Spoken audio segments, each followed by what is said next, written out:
grandi avec le premier amour, celui de nos parents. Puis un jour, on rencontre une autre personne avec laquelle on partage l'autre moitié de notre vie. Très souvent, ça se passe très bien, parfois pas, mais on espère également que cela se passera toujours mieux. Je suis sûre, l'amour existe encore. Et je reçois des couples qui vont nous le prouver, vous verrez, ils sont extraordinaires. Nous commençons par notre premier couple, Monsieur Paul et Madame Sylvienne. Vous êtes mariés depuis 7 ans et vous avez un moment heureux. Est-ce que vous pouvez bien le partager avec nous? Ok, effectivement, nous sommes là, en fait, en réalité, on a commencé une vie commune depuis bientôt 21 ans. Mais nous, on s'est mariés à l'église il y a 7 ans. Je vais laisser madame vous répondre par rapport à ce souvenir commun qu'on a eu à connaître. Voilà, merci. C'est une sortie organisée par mon mari. Et on était parti à Palimé avec les enfants. On a pris une suite. Tout le monde sur le lit. Donc, ça faisait un peu plaisir. À l'époque, ils étaient 3. Donc, on a dormi ensemble, on a tout fait ensemble. C'était bien, on s'est sentis beaucoup plus proches, non? Avec les sorties, les balades dans la ville. Donc, ça nous a fait beaucoup plaisir. On a aimé, si bien que les enfants en réclament encore. Donc, c'était bien. C'était bien. Oui, très beau moment. Eh bien, ces beaux moments, il a fallu un départ. Ouais. Parlez-moi un peu de votre rencontre. Comment ça s'est passé? Bon, moi j'étais étudiant et je venais chez mon grand frère qui était lui en ville. Et il s'est fait que, en face de là où logeait mon grand frère, il y a un bar. Dans le bar d'en face, c'était pour un monsieur où souvent quand on vient chez le grand frère, on va là, on boit, ou bien je viens lui payer à boire. Voilà.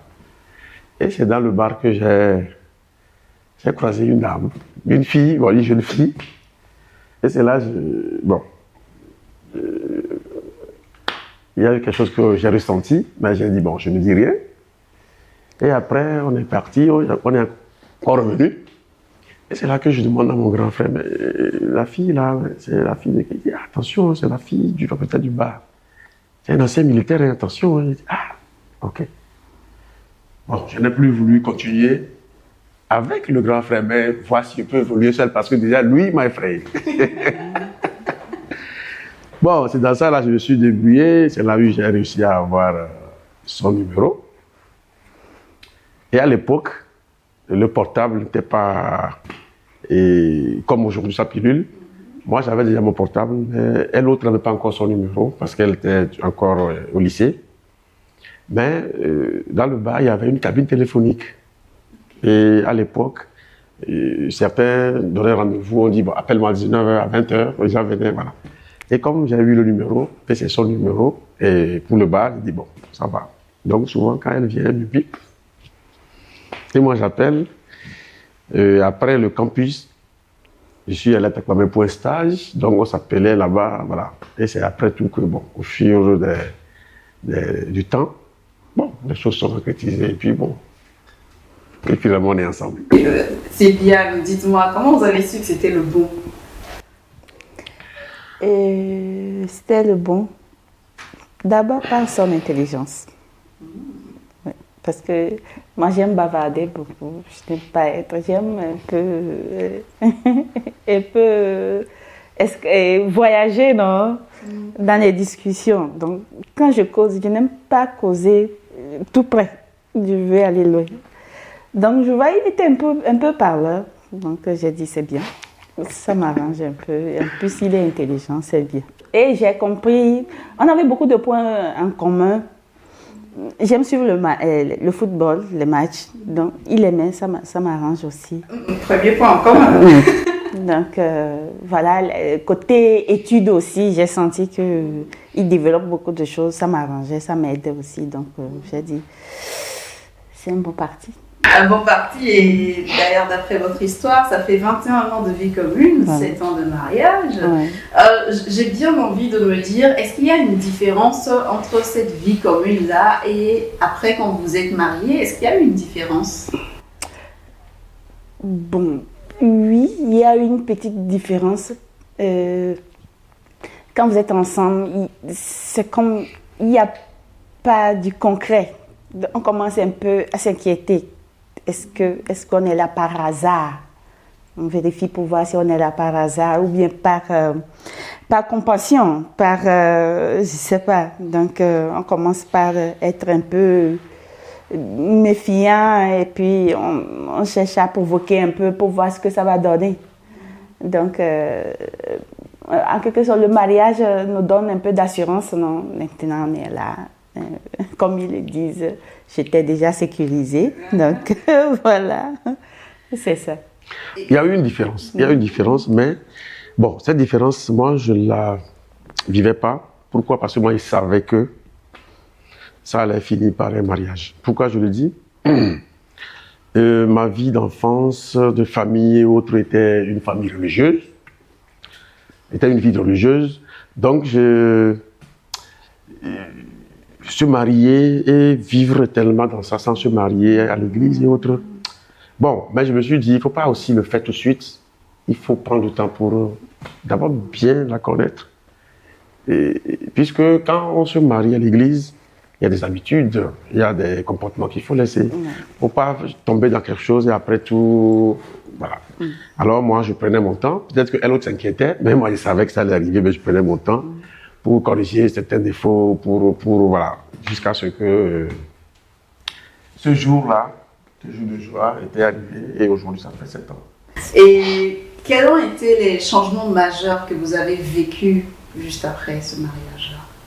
Après ce mariage, bon, moi, en tout cas dans le couple, j'ai vu, puis d'abord quand on s'est marié, tout de suite on a adhéré à un groupe religieux qu'on appelle END, les équipes Notre-Dame, qui vraiment nous a vraiment bien formés, bien formatés sur l'amour d'abord entre nous et l'amour des enfants. Pourquoi je le dis? Parce qu'il y a des familles qui sont là, le monsieur et madame se marient, mais après l'amour avec les enfants, il n'y a pas ça. Donc en fait avec les END, moi j'ai senti qu'il y a eu vraiment un grand apport qu'ils nous ont donné. C'est ça qui a fait que notre vie de couple s'est tournée vraiment vers une vie religieuse et une vie, excusez-moi de parler de la religion parce qu'on est chrétien catholique, voilà, une vie religieuse. Et à la fin aussi, après la messe et autres, à la maison ça continue. C'est bien vrai que c'est pas facile parce que parfois il y a des soucis qui arrivent à la maison et autres. Il faut se calmer et les régler.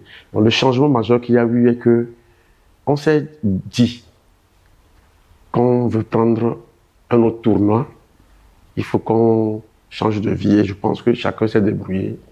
Et jusqu'à ce jour, bon, ça marche. Parfois il y a un peu des soucis et autres, mais tout de suite, on maîtrise et puis on s'en sort, quoi. Quand vous parlez de soucis, je trouve ça plutôt intéressant parce que souvent on a l'impression que c'est un fleuve tranquille. Mais dites-moi Sylviane, c'est quoi les difficultés qu'on a au quotidien? La vie en couple n'est pas toujours rose. Il y a des petites choses. Parfois quand on se demande, ce n'est pas aussi si je ne sais pas comment dire ça, mais dramatique, mais on cherche. Ça devient des problèmes. Et les enfants, quand ils sont un peu récalcitrants, papa aussi ne s'ingère pas. Parfois, ça met la pression et tout ça, on se recule un peu, on se ferme dans son coin, peut-être on boude un peu. Donc, ça fait que, bon, parfois...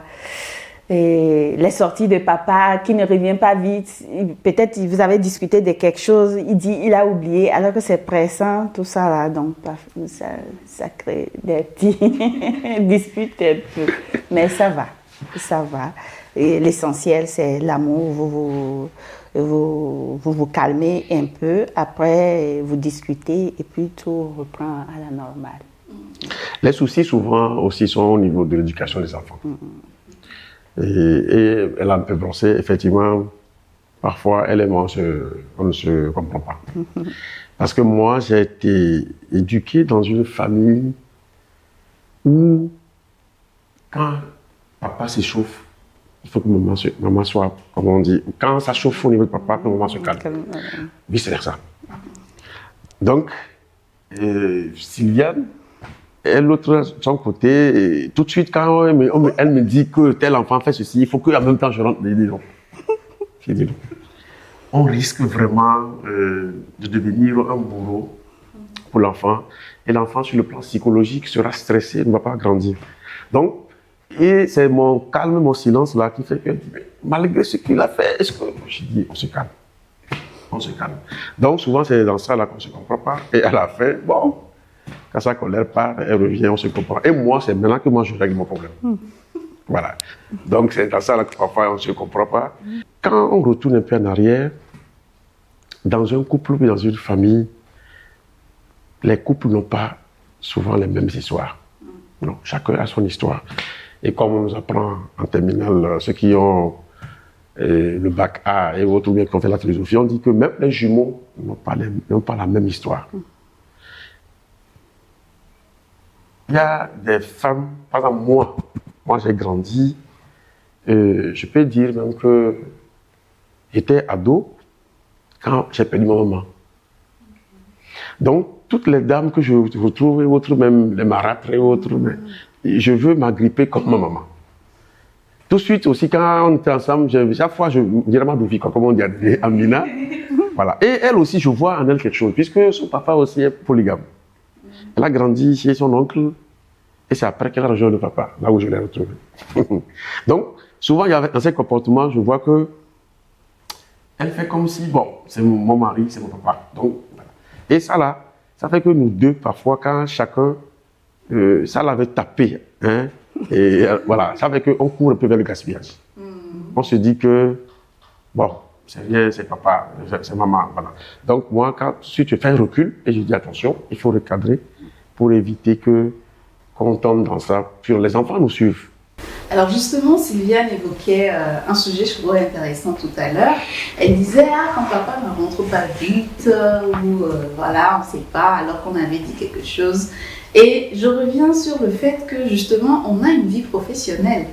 Et très souvent, ça peut nous pousser à rester plus longtemps au bureau. Comment vous arrivez justement à concilier cette vie de couple et vie professionnelle ? Et vraiment, la vie de couple et la vie de famille n'est pas aussi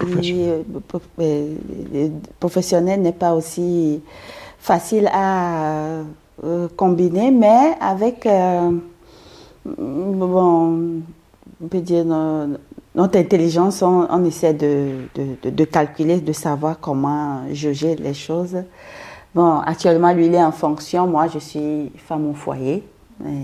Pour des raisons, pour l'éducation des enfants, on a dû faire des sacrifices. Donc voilà, j'ai dû abandonner mon travail pour pouvoir s'occuper des enfants et il nous a monté une petite activité à la maison que je gère et en même temps je suis les enfants. Donc lui, comme, en tant que père de famille, il doit continuer à aller chercher, venir nous nourrir à la maison. Et donc, parfois, je suppose que le travail finit à 18h, 20h, papa ne rentre pas 21h, 22h. Parfois, c'est des réunions inattendues, à l'improviste. Donc, voilà. Et, bon, avec les années, quand même. il a peut-être. Les débuts n'étaient pas faciles. Bon, maintenant, avec l'expérience, bon, ça se comprend.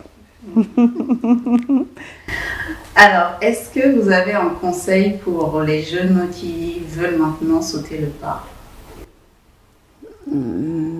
Si je veux conseiller les jeunes, c'est que immédiatement dans la tête, former un foyer, ça ne va pas être un paradis. Non, c'est des sacrifices. Nous venons de deux mondes différents. Nous allons maintenant fonder notre monde maintenant à deux. Et chacun va faire des sacrifices, faire tomber ses chichis et créer quelque chose en commun. Sinon, c'est pas facile, mais c'est bon, c'est beau.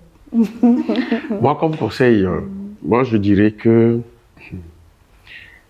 en fait, quand on est jeune garçon, on a une vie. Par exemple, on est dans sa chambre, pieds nus, on va ici, on balaye, bon, il y a la propriété, il y a tout. Mais quand déjà une dame arrive, il y a quelque chose qui va changer. Tu ranges tes effets, tu viens, on bouscule. Mais il faut vraiment gérer. Et ça là, il faut s'apprêter pour vraiment le vivre. Pour les femmes aussi, tu es une dame, tu es seule, et voilà que tu vas chez quelqu'un, vous êtes ensemble, et toi tu veux vraiment qu'on se couche à 19h, bien à 20h, lui c'est après minuit parce qu'il doit suivre tel. Ça là, on doit accepter, abandonner une partie de son ego. Moi je l'appelle ego. Pour pouvoir vraiment se rapprocher et être ensemble. Vous savez, et quand on n'est pas en couple, et on se visite, tout le monde est beau, les hommes sont beaux, les filles sont belles, tout le monde est rigolo et autres, parce que en allant chez l'autre, tu arrives, Diane, ça va, oui, ça va, je vais bien, et tu vas voir que le monsieur ne s'énerve jamais, la dame aussi, parce que vous voyez le week-end ou bien 2-3 jours. Et on est surpris que quand on vient, on est ensemble pour ça, pour la vie. Mais on dit, oh, mais moi je ne savais pas, est-ce que c'est normal? Parce que chacun arrondit son angle quand on va visiter l'autre. Donc moi, je vais demander aux jeunes de savoir que ce qu'ils vivent dans le concubinage peut changer, mais qu'ils soient prêts aussi à le prendre. Vous savez, quand déjà une fois, on dit non, cette femme-là, ou bien ce garçon n'est pas bon, et on dit on change, quand vous changez une fois, vous changez deux fois, vous changez 3 fois. Donc il faut toujours essayer se maîtriser et se dire que les gens peuvent vous dire que oh, Paul, tu as changé. Oui, c'est normal. C'est bien, tu as changé, c'est normal, parce que j'ai voulu abandonner une partie de ce que vous connaissez pour que la vie que nous voulons former ensemble soit une vie pour qu'on puisse vivre. Pour terminer, je dirais que les parents aussi jouent souvent un rôle négatif. Pas tous les parents quand même, dans la vie des couples. Parfois, les parents sont surpris de voir que leur fille n'est plus comme avant et d'autres même s'énervent et veulent s'ingérer dans ce couple. On laisse les enfants gérer leur vie. Et après, quand ils vont se comprendre, se retrouver, vous allez voir que vous les avez aidés à tracer leur chemin. Et les parents, leur inquiétude, moi je comprends ça aussi. Étant papa, ma seule fille que j'ai, c'est Yawa. Et qu'on dise que demain, après une semaine, Yawa ne vient pas chez moi, je ne la vois plus. Donc c'est comme si on pense qu'on a abandonné quelque chose. Bien, est-ce que, voilà.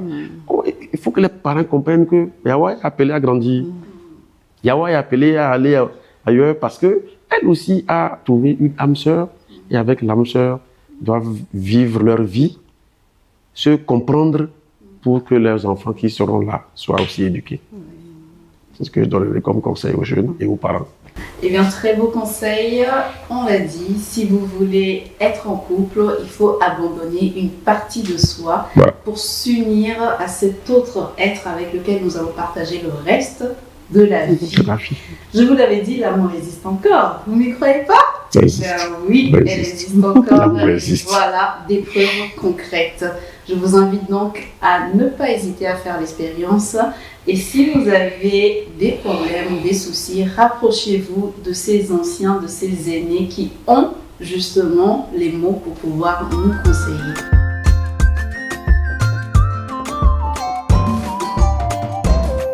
Alors, c'est qui le plus romantique?